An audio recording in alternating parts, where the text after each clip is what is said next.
बिस्मिल्लाहिर्रहमानिर्रहीम। मैं हूं आपका होस्ट आबिद अली। आज हम आपको मूंग की मुकम्मल पैदावारी टेक्नोलॉजी बताएंगे कि मूंग की फसल आप कैसे लगाएं तो ज़्यादा पैदावार लें और ज़्यादा मुनाफा कमाएं।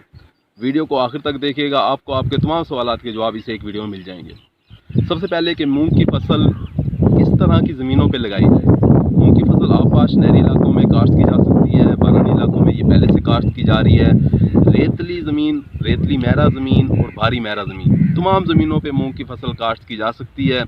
माँ सिवाय नमकियात वाली यानी कलराठी ज़मीन और सेम वाली ज़मीनों पे काश्त ना करें, मुनासिब नहीं है। आपने करना क्या है कि मूंग की फसल लगाने के लिए सबसे पहले अपने खेत को हमवार कर लेना है। हमवार करना है लेज़र लेवलर के ज़रिए, ताकि तमाम फसल के तमाम पौधों को मुकम्मल यकसा तौर पे पानी मिले, यकसा तौर पे खुराक मिले। अब आ जाते हैं वैरायटी की तरफ कि आपने वैरायटी कौन सी काश्त करनी है। पंजाब के लिए NM 92 और NM 98, ये दो वैरायटी ऐसी हैं जो सिफारिश की जाती हैं, जो ज़्यादा पैदावार देती हैं और बीमारियों के ख़िलाफ़ क़ुव्वत मुदाफ़त बहुत ज़्यादा है, यानी बीमारियाँ बहुत कम आएंगी इन दोनों वैरायटियों के ऊपर।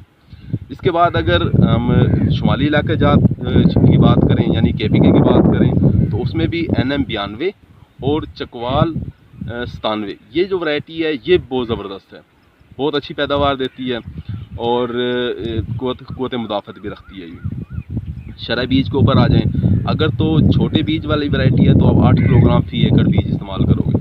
अगर मोटे बीज वाली वैरायटी है तो आप 10 किलोग्राम फ़ी एकड़ के हिसाब से बीज इस्तेमाल करोगे।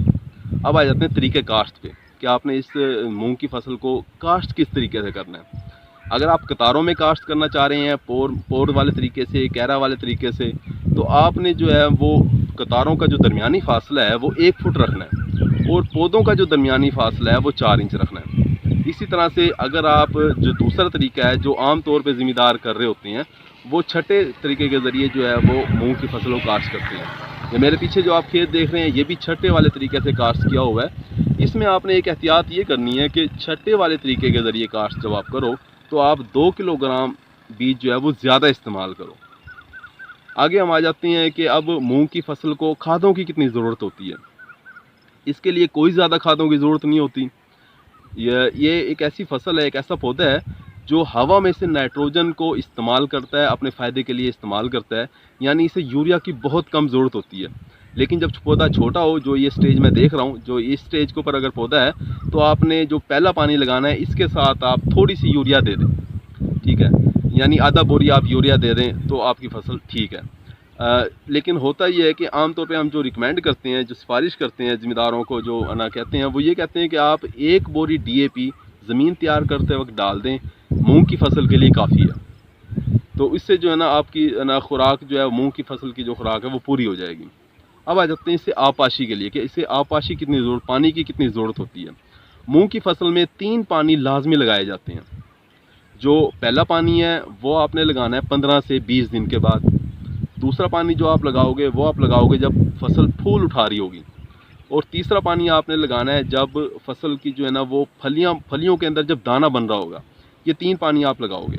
अब इसके जो है ना शुरू में हम जिक्र करना भूल गए कि मूंग की जो फसल है ये साल में 2 दफ़ा काश्त की जाती है। एक कहते हैं बहारिया फसल जो फरवरी मार्च में काश्त की जाती है, दूसरी कहते हैं खरीफ फसल जो कि जून जुलाई में काश्त की जा रही है। अब अगर आप फसल काश्त कर रहे हैं खरीफ फसल, यानी आप जून जुलाई में काश्त कर रहे हैं, तो आपका पहला पानी आपको लगाना पड़ेगा, दूसरा और तीसरा पानी शायद आपको ना लगाना पड़े, क्योंकि मानसून शुरू हो जाएगा और बारिशें हो रही होंगी, आपको पानी नहीं लगाने पड़ेंगे, यानी आपकी जो पूरी फसल है वो 1 पानी में पक के तैयार हो जाएगी।